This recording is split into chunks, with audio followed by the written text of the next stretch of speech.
This is a 2011 Chevy Malibu, and this video is going to demonstrate replacing the front struts on this vehicle with quick struts, or commonly called ready struts or assembled struts. First order of business, you're going to want to open the hood. You'll see those three nuts on top of the strut tower. Just going to loosen those up. We're not going to take those off.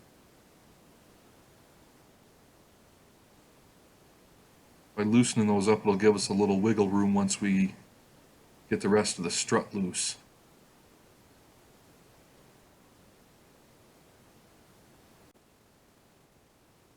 This was about the most frustrating part of the whole job, is pulling these lug nuts off, because the caps are separating, the lug nuts are rusted, and it required the use of a hammer, a chisel, and 3 different sockets to get this done. This was literally the hardest part of this whole job.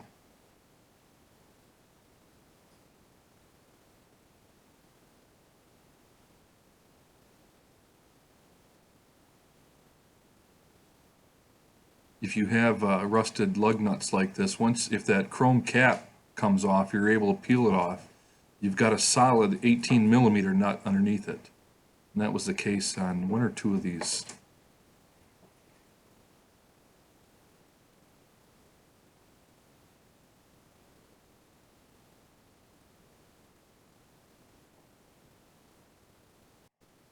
Alright, with the tire out of the way here, you can see I'm blowing the dirt out of there. We're going to disconnect that upper mount for the sway bar link. Spray a little penetrating oil on everything that we're going to pull apart here. That is an 18mm. Almost all of them on GM vehicles, almost all of them on any vehicle is an 18mm. The center of that has I believe it was a T30 Torx. So you see I put a clicker wrench on there. I'm going to hold it with a ratchet and a T30. I believe it was a T30 or T35. If I wasn't going to be reusing those, I just cut them off with a torch, but in this case we're going to reuse them.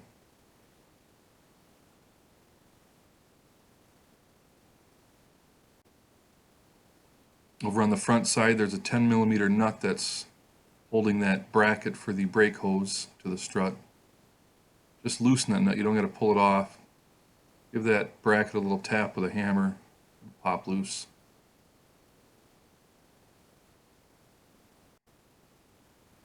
There's 2 nuts over here on this side, and they're 21mm. I'm going to loosen them, but I'm going to leave them on the threads.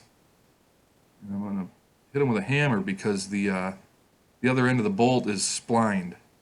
So it's stuck in the... Here you'll see me pulling the nuts off here. I'm getting that bracket out of the way with that speed sensor wire because I don't want to hit that with a hammer. It's kind of an awkward way to swing a hammer. And I put the nuts back on so I don't damage the threads. Once you drive those bolts back far enough, you can pull the nuts off and you can wiggle them out by hand.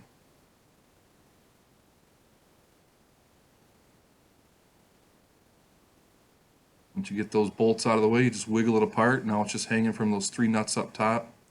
We're going to go back up top. We're going to pull those out. Generally, when you buy a strut, it comes with a quick strut or an assembled strut, ready strut. It comes with new nuts. Those are 13mm nuts, by the way. You don't want to let it fall. You want to make sure you have a hand down there to catch it so it doesn't screw things up. Here's a little side-by-side comparison with the old strut and the aftermarket strut. These struts were purchased from Advance Auto. They had them in stock. So the assembly is obviously opposite of the disassembly here. I'm opening up the bag that's got the 3 new nuts in it for the new strut, just blowing the excess dirt out of the way. Same deal as before. Feed it up through there and start those 3 nuts, but don't tighten them up. Just let it hang from those nuts. By letting it hang, it gives you a little extra room there. You'll see I put some anti-seize on the threads on that. That's because if I replace those in the future, I'd like them to come apart a little easier. It's usually easiest to put the bottom bolt in first. And once you get the bottom bolt in, you can kind of rock it back and forth to get the top bolt in. But see, didn't have it quite lined up there when I was tapping on it. And I go underneath, I tap that bottom one. You can see that bottom one come in. Now by pushing in and out on the brake rotor, you can get that top one to slide in. Put that bracket for the speed sensor wire back on there and those nuts back on. You don't even have to hold the back side of those bolts with a wrench because of that splined shaft, or that splined on on the shoulder of that bolt. It holds it in place. Here's a little close-up view of the strut, the bolt, the nut pinch and the strut together on the steering knuckle. Don't forget that little 10 millimeter nut over there.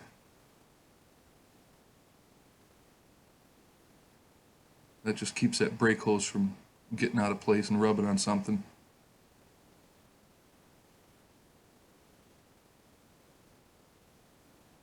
We'll put the clicker wrench back on that nut and we'll hold the center with our ratchet and our Torx, and we'll tighten that nut up.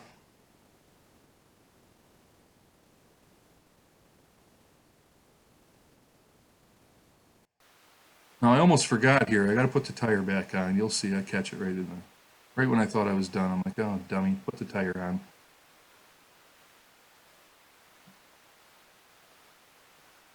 I think the next time I work on this guy's car, I'm gonna sell him some new lug nuts for the front. The rear were fine. Evidently the front had been apart. So you want to put the car down on its own weight. Lower the lift all the way down or the jack all the way down. And then you just want to tighten these up hand tight. You don't need to He-Man them. Just probably about 30 foot-pounds is all they need to be. And that is it. Thank you for watching.